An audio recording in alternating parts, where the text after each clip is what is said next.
parts 1 to 9. I call the Honourable Ture Flavell. Tēnā koe, Mr. Chair, kia ora tātou katoa te whare, ka mihi rā anō rā kia tātou katoa ko whakawhaiti mai tēnei pō. Mr. Chair, I ran out of space last night to respond to some of the issues that were raised by the member that just took his seat. So I thought I'd just come back and just bring us back to some of those issues before they get lost in the discussion. Members questioned the support for the reform and asked about the research as to whether the changes were actually needed.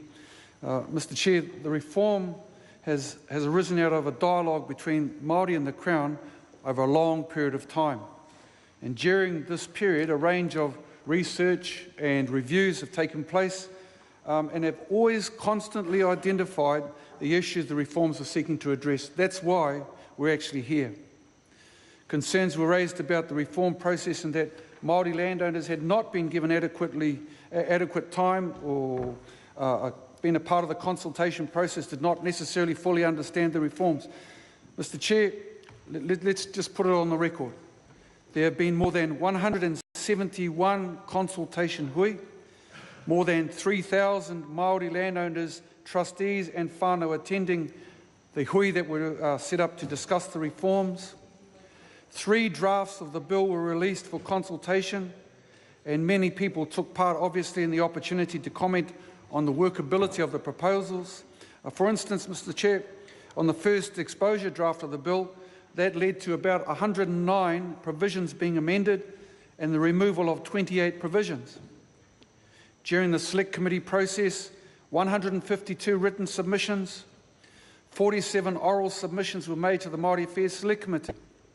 The Select Committee recommended a number of appropriate changes, actually all of which I've adopted and were taken into consideration at the second reading of this bill. Critics, sir, have said I haven't listened and have made too many changes, and on the other side of the coin, I make the changes on actually what I heard and what I saw in submissions. Referring to the purpose statement, Kelvin Davis last night questioned why the current Act needed to be changed. Mr. Speaker, although the current Act was significant, there are thousands of owners who remain disconnected from their land, and fragmentation is getting worse, not better. So while some trusts are doing quite well, there are many that are actually struggling. And the current Act does little to support those little unmanaged blocks. The current Act does not contain a disputes resolution mechanism and requires the Māori Land Court to spend, from my perspective, way too much time on administration instead of focusing on the judicial issues. This bill addresses each of these issues, and by doing so, this must benefit Māori landowners.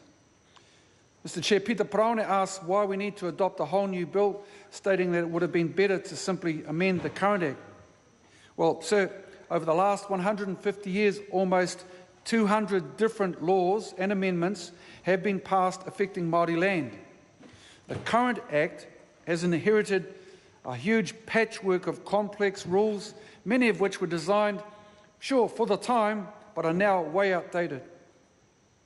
The review panel recommended full legislative change, and this would provide, on the basis that this would provide the most fit-for-purpose and durable approach.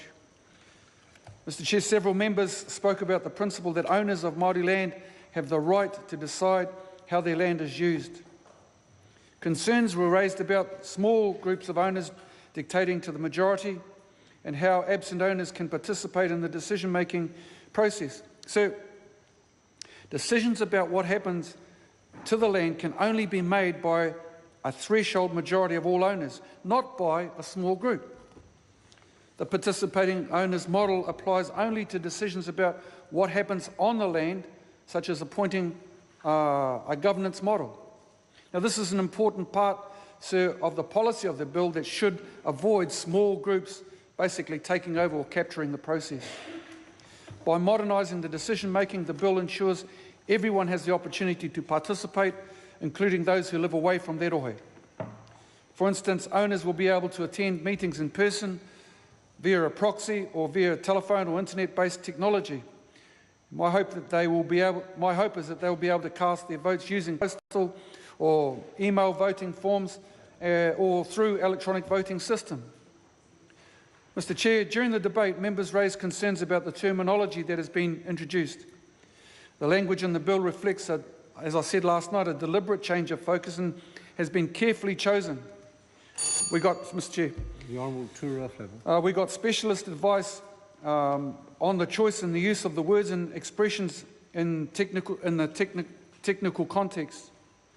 This was especially so in relation to the term used that was highlighted by Meka Whaitiri last night of kaitiaki. Several options were considered around this notion of kaitiaki, but the advice that we got was kaitiaki was the most appropriate term for this role.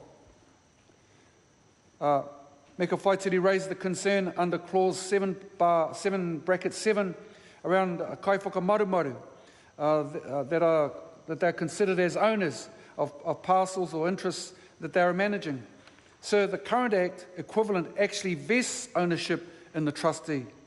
Under the bill, the interest does not vest in the kai whakamarumaru, but to make sure the owner, or who is in this case a minor or possibly has a disability, is protected, third parties must deal with the kai whakamarumaru in the same way they would have to deal with an owner.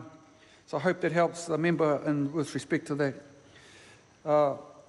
Ms. Whaitiri also asked about the determination, and it's been addressed by Mr. Henare, about determining tikanga on the basis of how we determine tikanga. It's determined against evidence. And the people have asked the question about, well, whose evidence will apply? So tikanga Māori is not a matter of law, it is a matter of fact. And Māori landowners will be supported to resolve those issues amongst themselves in a way they believe is appropriate according to their tikanga. They will be helped to resolve disputes over the content of tikanga Māori, but the new disputes resolution service is about giving them a hand if they wish. As a last resort, the parties will be able to go to court to resolve some of those disputes, but the real hope is that we stay within our own tikanga to address tikanga issues. The person giving evidence in that case would state their experience with the relevant tikanga so that it is really clear they understand the relevant tikanga when it comes to that. And Mr. Chair, just to wrap up then about those issues raised last night, Ms. Whaitiri raised the issue about the Silna beneficiaries.